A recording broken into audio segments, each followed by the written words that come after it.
Assalamualaikum warahmatullahi wabarakatuh.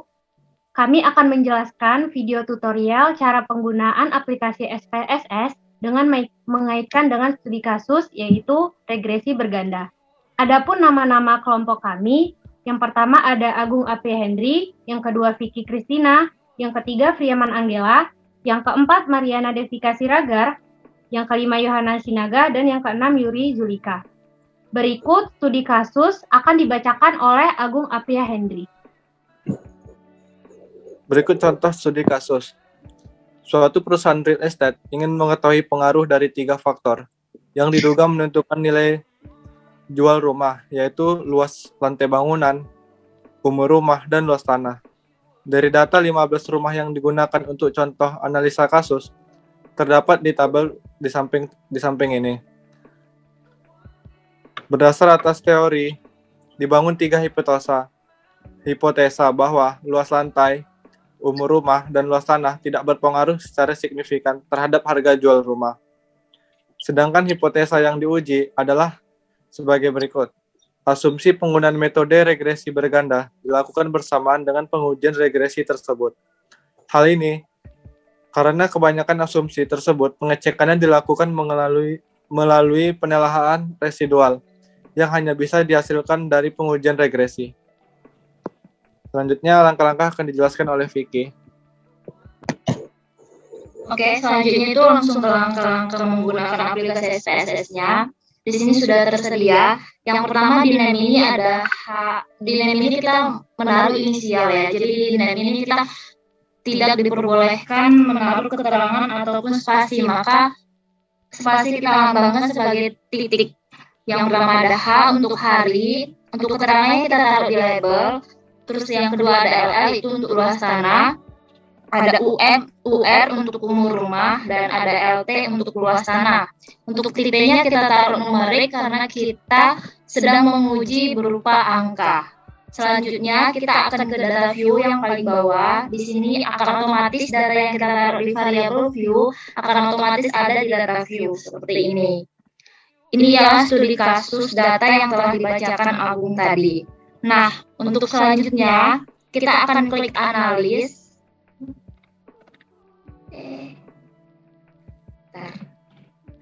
Kita akan klik analis di bagian sini, lalu kita pilih regression.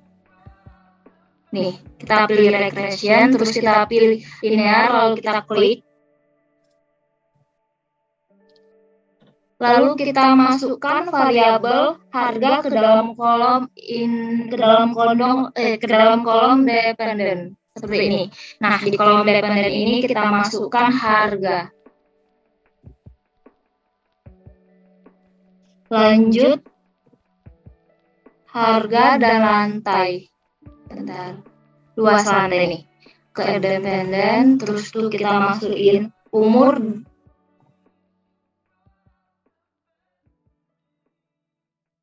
masih luas lantai ke independen, lalu umur rumah ke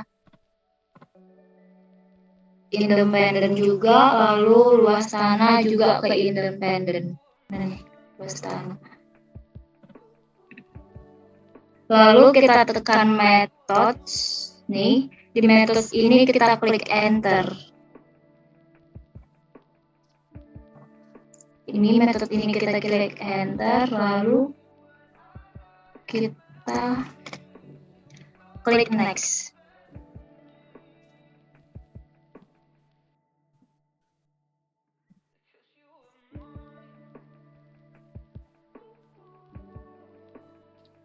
Bentar ya, metodenya kita klik next. Selanjutnya bagian statistik plus sama save ini akan dijelaskan teman saya, Fria. Baiklah, selanjutnya kita harus klik statistik. Terus, setelah kita mengklik statistik, pada dialog box linear regression itu, selanjutnya ada statistik di klik estimate. Setelah kita mengklik estimate, kita klik confidence interval. Nah, setelah kita mengklik confidence interval, selanjutnya di situ ada model fit. Model fit. Setelah model fit dicentang, selanjutnya ada descriptive part dan partial correlation. Itu diklik juga. Selanjutnya, collinearity diagnosis pada regresi koefisien itu juga diklik. Dan selanjutnya di residual pilih Durbin-Wesson dan case-wise diagnosis. Dan setelah diklik semua, kita tekan continue. Baik, setelah kita menekan continue, selanjutnya kita akan mengklik plot.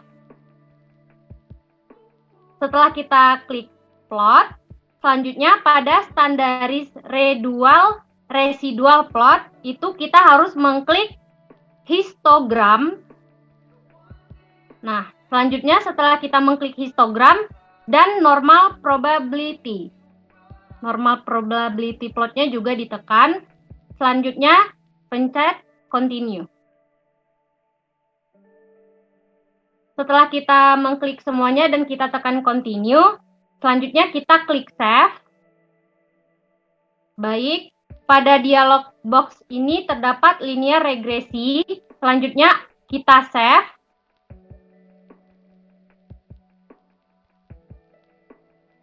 Setelah kita save, klik unstandardized practice value.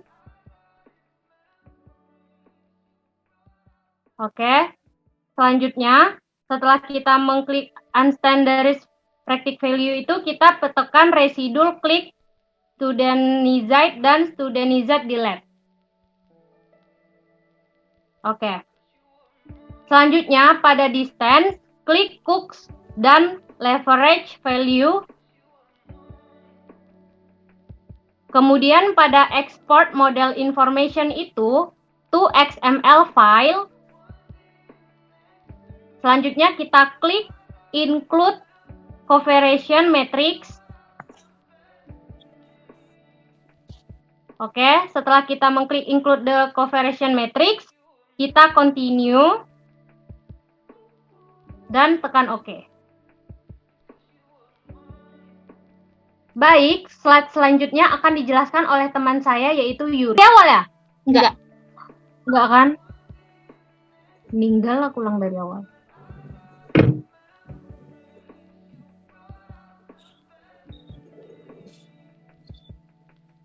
Tiga. Nah, ini adalah hasil dari apa yang dijelaskan oleh Priya dan Vicky tadi. Lalu selanjutnya adalah hasil dan pemaknaan model Sumari. Nah, ini dia model Sumari. Itu terdiri dari model R, R-square, adjusted R-square, standard error of the estimate, Durbin-Wesson. Terus, selanjutnya,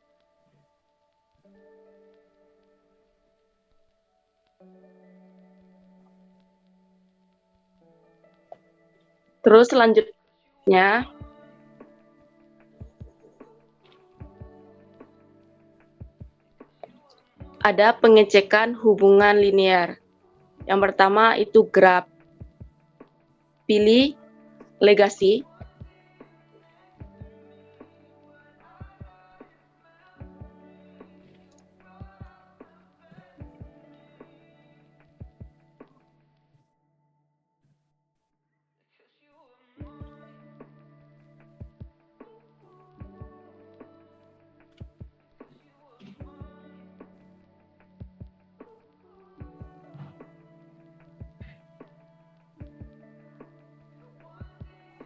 Oke, selanjutnya yaitu pengecekan hubungan linear. Yang pertama adalah klik graph. Lalu di situ ada legasi, pilih legasi. Kemudian scatter dot.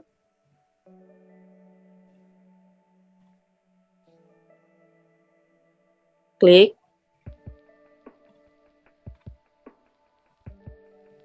Lalu pilih Simple Scatter, kemudian klik Define.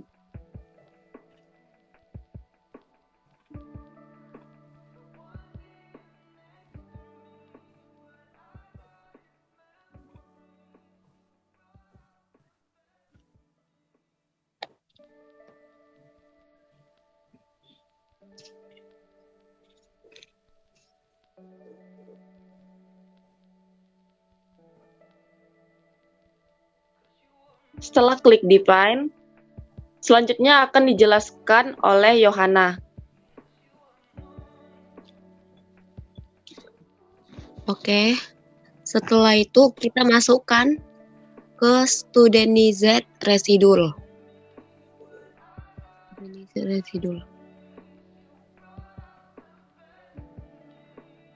Terus ke x-axis dan unasterized ke y-axis, baru tuh oke.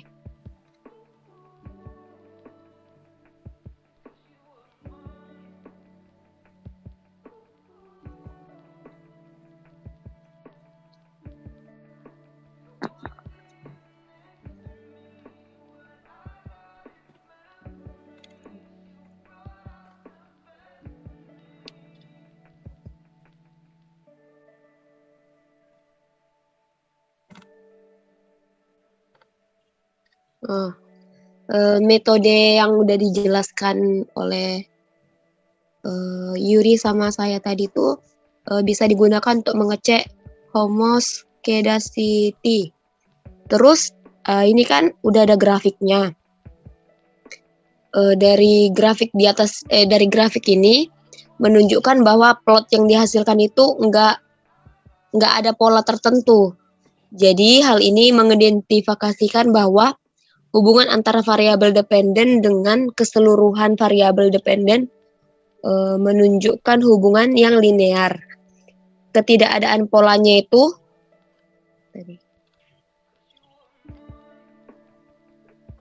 ketidakadaan polanya itu kan tersebar. Jadi bermakna kalau asumsi homoskedasity-nya itu terpenuhi. Hubungan antara dependen variabel dengan masing-masing variabel independen ditunjukkan pada grafik-grafik berikut ini.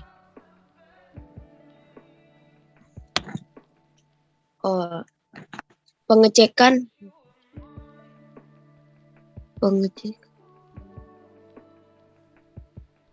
Selanjutnya itu ada pengecekan multikolineritas.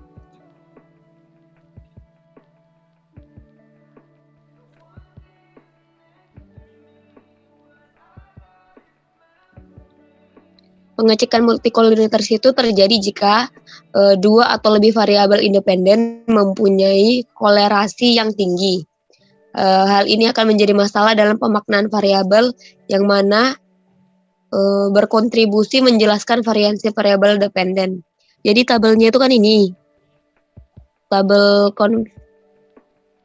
convenience-nya itu. Dari tabel itu kita tahu kalau untuk mengecek colinearity itu pada tabelnya itu pada colinearity statik di mana nilai toleransi itu di bawah 0,1 mengindikasikan adanya masalah colinearity. Pada tabel di atas nilai toleransinya itu yang terendah itu ada 0,27 ada. 0,27. Nilai toleransinya 0,271 sehingga tidak menunjukkan adanya masalah colinearity. Jika terdapat colinearity, disarankan peneliti untuk mengeluarkan variabel yang menjadi pemicu adanya colinearity. Terus untuk pengecekan normalitasnya itu kan ada grafiknya.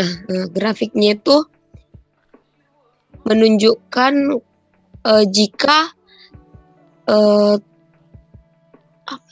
jika terjadi ternyata itu nggak normal, perlu dilakukan transformasi data atau menggunakan metode lain.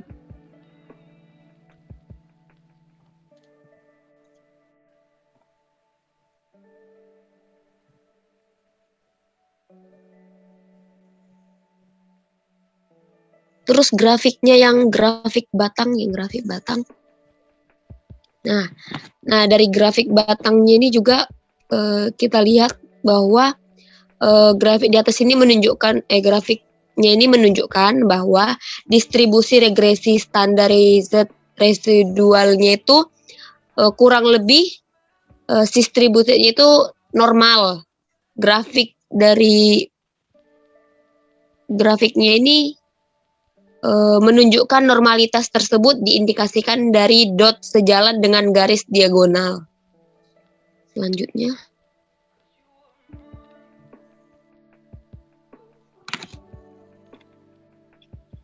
Selanjutnya itu ada model summary. Dari model summary-nya itu kan ada yang R-square. R-square itu menunjukkan besar variabel-variabel independen dalam mempengaruhi variabel dependen. Tetapi untuk regresi berganda ini digunakan adalah adjusted R-square karena nilainya telah mempertimbangkan faktor varian dari masing-masing variabel independen serta jumlah sampel sehingga lebih akurat.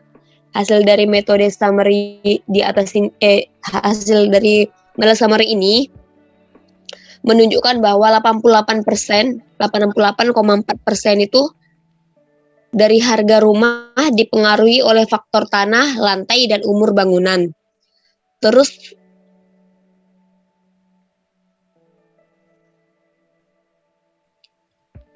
yang ANOVA-nya ini itu menjelaskan nilai F itu 36,478 yang signifikan pada P sama dengan 0,00. Ini menunjukkan bahwa model regresi atau harga rumah dipengaruhi oleh tanah, lantai, dan umur rumah. Merupakan model yang fit atau sesuai dengan data empiris.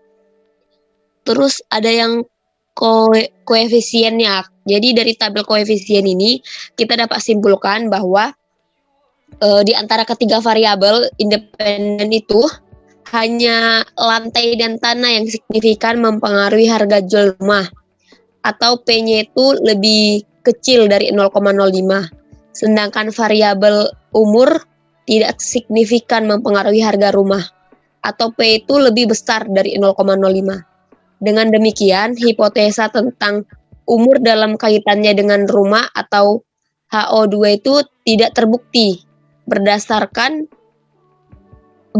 atas analisa kita yang regresi berganda yang udah kita jelaskan itu, maka persamaan regresinya dapat dirumuskan itu harga atau Y kan sama dengan minus 29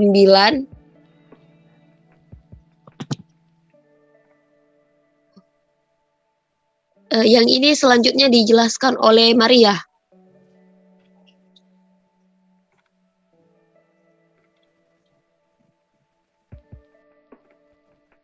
Nah, selanjutnya itu kan ada tabel koefisien. Nah, tabel koefisien di atas itu menunjukkan bahwa di antara ketiga variabel independen, hanya variabel lantai dan tanah yang signifikan mempengaruhi harga jual rumah, atau P lebih kecil dari 0,05.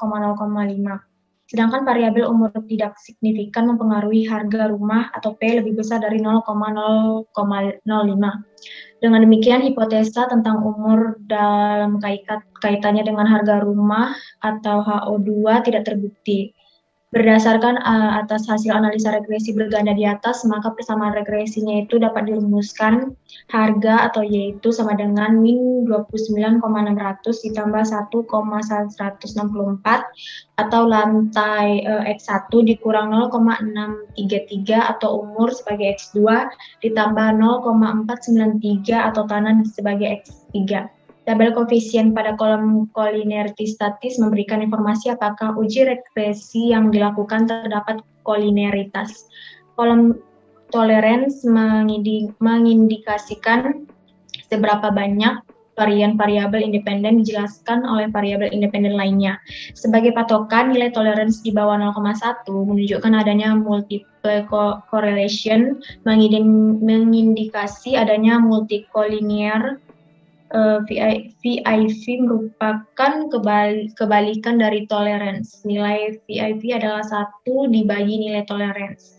Nilai VIP di atas 10 menunjukkan adanya multicollinearity. Tabel koefisien menunjukkan bahwa multicollinearity tidak menjadi masalah dalam analisa ini.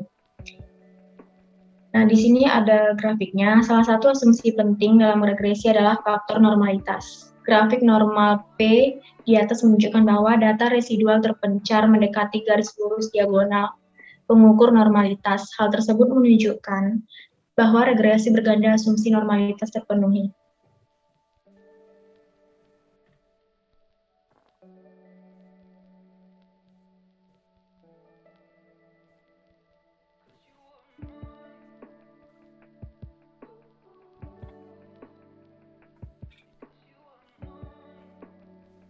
Baiklah, sekian dari presentasi kami mengenai tutorial cara penggunaan aplikasi SPSS dengan mengaitkan dengan studi kasusnya tentang regresi berganda. Apabila ada kesalahan, mohon dimaafkan. Wabillahi taufiq wal hidayah. Wassalamualaikum warahmatullahi wabarakatuh.